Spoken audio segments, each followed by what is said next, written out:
একজন কৃষক বাবা, তিনি ঠিক জমির মাঝখানটায় নামাজ পড়ছেন তিনি। এটি আমার চোখে যখন আসে তখন অনেক কিছু ভাবনা আমার মধ্যে কাজ করে।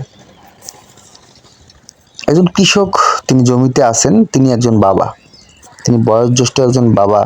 তিনি দিনরাত পরিশ্রম করেন এবং নিজের ধর্মীয় অনুসারে ৫ ওয়াক্ত নামাজ তিনি পড়েন এবং তিনি বর্তমান পরিস্থিতি নিয়ে তিনি খুবই উদ্বিগ্ন এবং সেটি নিয়ে চিন্তা করেন এবং তিনি সৃষ্টিকর্তার কাছে দোয়া চান সে পরিস্থিতির জন্য। যেটা ফয়সালা হয় ইনশাল্লাহ, সেটি তিনিও চেয়েছেন। কিন্তু আমি যে কথাটা বলছি, একজন বাবার প্রতিদিনের পরিশ্রম, প্রতিদিনের সময়গুলোকে নিয়ে কথা বলতে চাচ্ছি। সেটি আপনার আমার জীবনেও হয়তোবা ঘটতে পারে। সেটি হচ্ছে যে পরিবারের জন্য সর্বাপেক্ষা চেষ্টা করেন সুখে রাখার জন্য, পরিবারকে একদম মসৃণভাবে পরিবারকে সাজিয়ে তুলতে, পরিবারকে সফলতার জায়গায় এগিয়ে নিয়ে যেতে। সেটি তিনি করেন।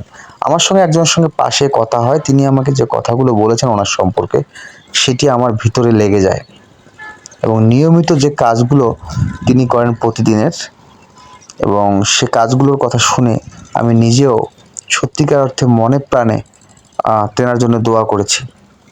যে মানুষটি পরিবারের জন্য এত কিছু করতে পারেন, দেশের জন্য ভাবেন, সেই মানুষটিকে একটু দেখার আগ্রহ তো থাকতেই পারে। এবং সেটি আমি দেখেছি তেনাকে বারবার নামাজরত অবস্থায়।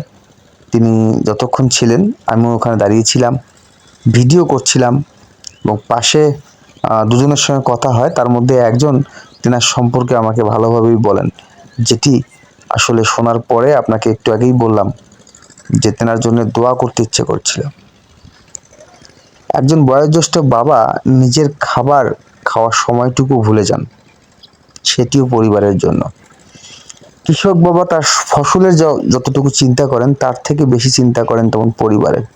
তিনি বর্তমানে অন্যের জমিতে কাজ করেন, যে টাকাটা তিনি পান সেই টাকাটা সম্পূর্ণরূপেই পরিবারের জন্য এবং জমিয়ে রাখা কিছু টাকার সঙ্গেও চেষ্টা করেন জমানোর, সেটিও কিন্তু পরিবারের জন্য। অথচ পরিবার থেকে তার জন্য ভালো চিন্তা ভাবনা, বলতে গেলে তার প্রতি দায়িত্ব, কর্তব্য এবং সেবা কোনোটিও পরিপূর্ণভাবে তিনি পান না। তবুও তার কোনো আক্ষেপ নেই পরিবারের জন্য। তার পাশে থাকা অন্য মানুষগুলো বলেছেন তেনার পরিবার সম্পর্কে, তারা কোনোভাবেই ওনার সঙ্গে ভালোভাবেই ব্যবহার করেন না। এটি অবশ্যই দুঃখজনক। একজন বাবার এরকম চিন্তা ভাবনা যদি বাবার প্রতি হয় তার পরিবারের, অবশ্যই সেটি আপনাকে আমাকে অনেক কিছু ভাবিয়ে তোলে। তাই একজন বাবার প্রতি পরিবারের দায়িত্ব যেমন কর্তব্য এবং সেবা করার বিষয়টা যেন অবশ্যই জরুরি, তেমনি বাবারাও নিজের জায়গা থেকে নিজের অবস্থান পরিষ্কার পরিচ্ছন্নভাবেই করেন পরিবারের জন্য। তাই সকল বাবা ভালো থাকুক, আমরা দোয়া করি সকল বাবার জন্য। এই কৃষক বাবার জন্য দোয়া করবেন সবাই, তিনিও দেশের জন্য দোয়া করেছেন।